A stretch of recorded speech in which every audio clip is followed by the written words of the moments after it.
Hi po, magandang tanghali po, hapon. Ang aking video ngayon ay highlight ng ah, suntok ng isang tao, kung paano natin malalaman ang lakas at ang bilis.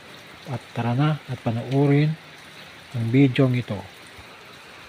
Isang TV show ang pinaunlakan ni Manny na sukatin ng lakas o bigat ng kanyang kamao sa isang normal na araw nang walang warm-up para malaman kung gaano ba talaga kalakas ang isang tipikal na normal na araw ng lakas at bilis ng suntok ni pambansang kamao Manny Pacquiao.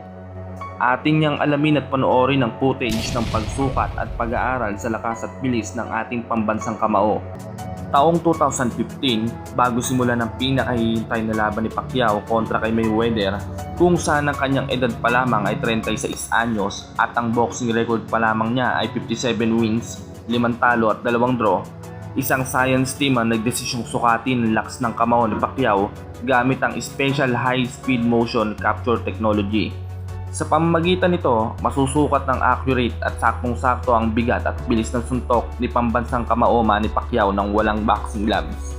Sa resulta ng suntok ni Pacman, lumalabas na 806 pounds o katumbas ng 365 kilo ang bigat ng suntok nito at may bilis na 0.12 seconds na mas mabilis pa sa 0.3 na pagkurap ng mata ng isang tao.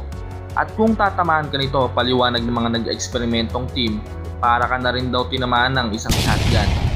Kaya naman halos lahat sa panalo ni Pacman bago siya umakyat ng welterweight division ay panalo via knockout at yung iba naman ay itinigil na ng referee. At mapapansin nyo ang ibang pagmumukha ng mga nakalaban niya kada tapos ng laban, talaga namang basag-basag at bukol-bukol at kung minsan pa nga ay nauospital. Kung ating niyang iisipin, may gloves pa yung mga laban niya, paano pa kaya kung wala? At take note, maaari pang umabot ng 1,000 pounds o 500 kilo mahigit ang suntok ni Manny, lalo na kung may warm-up siya at nagte-training dahil sa adrenaline rush.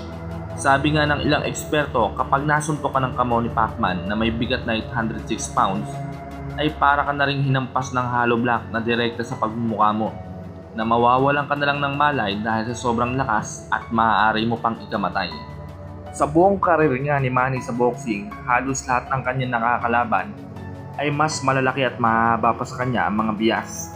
Ngunit minsan hindi ito nagreklamo at natakot kahit na kanino. Ngayon niyang 40 anyos na siya ay nandun pa rin ang mga pasabog na lakas sa suntok nito. Kitang-kita naman natin sa huling laban niya kay Thurman. Bagamat tumatanda at tumedad na, nandun pa rin ang lakas at bilis na suntok ni pambansang kamao Manny Pacquiao.